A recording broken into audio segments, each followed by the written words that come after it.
Good morning, everybody, and welcome to this new video. It is about news story. I mean, how to write a news story. In fact, when we write a news story, we are trying to answer the questions who, what, where, when, why, and how. This is what we call, I mean, 5W, the 5Ws and 1H.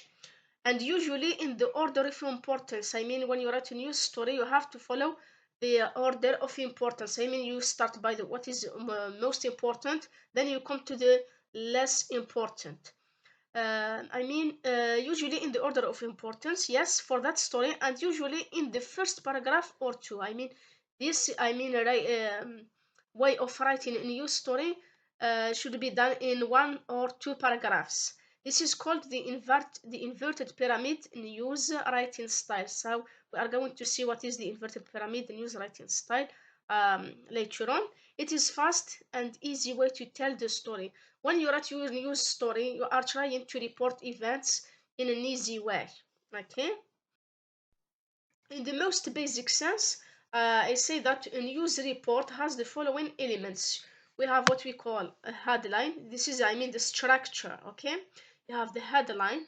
You have the byline, or what we call a credit line. You have the dateline, the lead, the body, and the conclusion. Here, the conclusion, it is, I mean, this conclusion is present in soft news mainly, okay, because hard news do not have such a conclusion.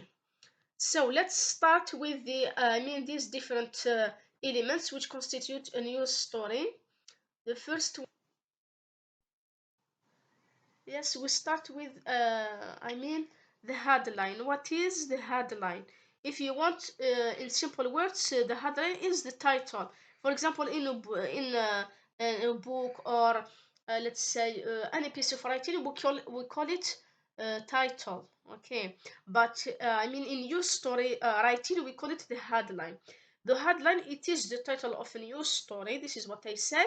It should be concise and catchy. What do we mean by it should be concise? I mean, you write it just in few words, and it should be catchy. I mean, you try uh, to uh, to catch the reader's attention.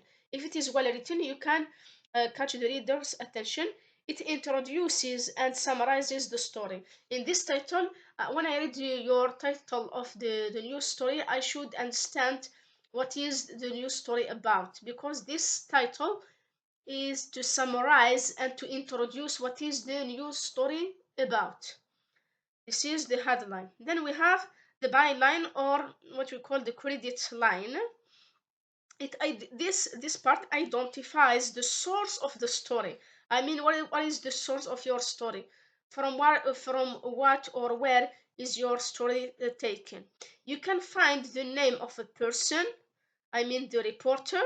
It is in this case it is called the byline, sorry, or you can find the staff reporter. I mean, not just one person, just the staff or the organization.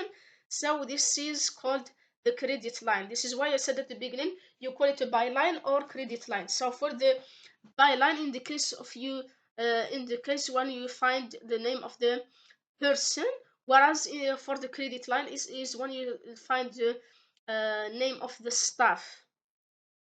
Let's move to the date line. It is about the date, as its name suggests. You can see it from the name. You have date line. So this part, I mean, contains the date of your news story. It is about the date of the story, the name of the place, and it has the name of the place. The date refers to the happening of the events. I mean, for example, I say January 25th.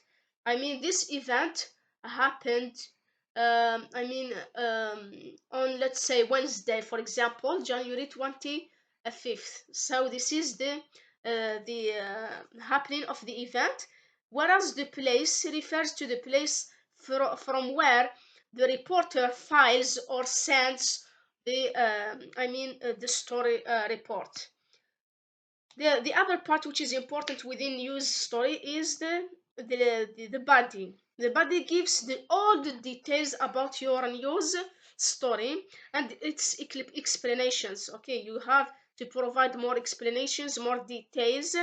The body also describes what is the story about. This is the details you have to include. All of the above mentioned elements, I mean the headline, the byline, the dateline, the body, and so on. What is the most important element? It is the lead, because the lead leads the reader to the news story. It introduces the lead to the news story. This lead again has four important types. You have a quote lead, you have a question lead, the standard lead, and a descriptive lead. Okay, so this descriptive lead, or let's say the lead in general, I mean, you have these subtypes. If you want, you can find more details or explanations, sorry, about these subtypes of the lead. Now, as you can see in this picture, you have a pyramid. So this pyramid is divided into three parts. This is what we call in news writing, in news story writing. This is what we call pyramid style. I mean, how are you going to write your news story? You start by which event? What is the event you put at the bottom of the pyramid? What are the events you put at the bottom or in the middle, and so on and so forth? So it is mentioned here that the most important elements, I mean, you have to put them at I mean the top, in the top of the pyramid, I mean at the beginning. This is what I want to say. So it is, you have to follow the order of importance. Most important events are, I mean, at the beginning, yeah, I mean on the top of the pyramid.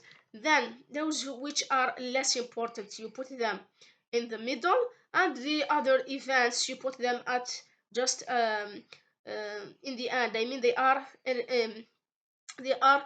just at the end of your or at the bottom of your pyramid. Please, there is something important related to this pyramid style.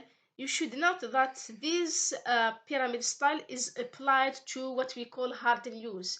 Remember that you have seen what is hard news, what is soft news, and so on in the first lectures. So this pyramid style is just I mean, we can apply it with hard news, but it doesn't mean that soft news you cannot write them in this I mean, soft news cannot be written in this way, but you can, in fact you can write these I mean soft news in this following this pyramid style. So to have a good news story, a well written news story, you have some I mean important points to follow: how to write your lead, your intro, sorry, your headline, your byline, and so on and so forth. But you have other elements or other points to avoid, such as, first, we have bad grammar. When you write, in your writings in general, you have to avoid grammar mistakes. This is because to make your writing well written and understood, yeah, you have to avoid such mistakes. Then you have to avoid using sensational language. I mean, you have just to focus on your I mean um, language which is let's say direct language. Then you have to avoid speculation. You have to avoid using slang words. I mean, those informal words you tend to use while discussing or commenting and so on. But you don't have to write them when you write your news story. Then you have the cliche again. You have to avoid using cliche. You have to avoid using jargon or technical language. The jargon, in fact, is typical language. Jargon is that language you use, for example, in one field, but you don't find it in another field. So those jargon or let's say yes, the jargon or the words you can find in I mean your language, in your let's say mainly oral language, avoid using them when you write your news story. And you have to avoid using acronyms. Acronyms, they are just those abbreviations we refer to when we have, for example, um, let's say, um, we have to use the abbreviated form or the contracted form of something. For example, you take uh, let's say USA, United States of America. You have, by acronyms, those abbreviations. So avoid using abbreviations in your writing. So now we have seen all the elements which make a new story. How you have to, let's say, to write them. For example, for the headline, we said that it should be concise, catchy, and so on. So to have a good news story, sorry, you have to to include all the aforementioned elements. The elements we have mentioned in this video and in the lesson again. You have to take into consideration all those elements, because these elements together make what we call a news story.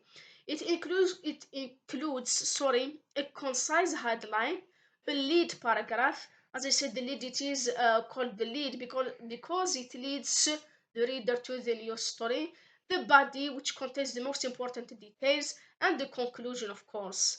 So longer pieces also should include subheadings. What do we call by or what do we mean by subheadings? For example, when you have a long piece of writing, it is long, so you have to use subtitles and, for example, subtypes and so on.